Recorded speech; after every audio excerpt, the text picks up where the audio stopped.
21st of September 2022. It still has the wooden interior and the Swedish Finnish. It's a Hakolahdentie.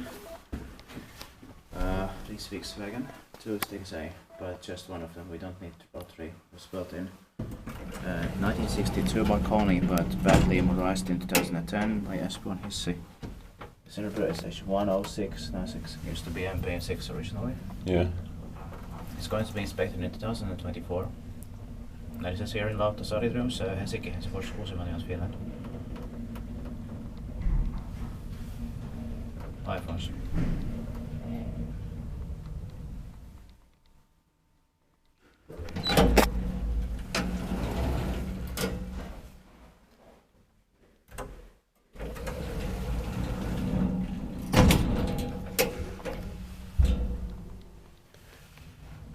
Inspekteeringspakkiewijs maintenance by Espoon Hissi.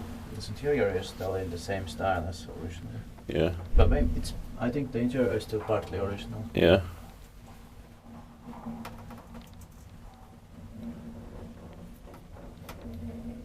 Well, they should have chosen Kone here.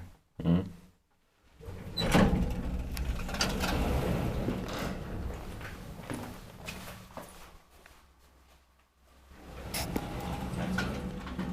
That's it.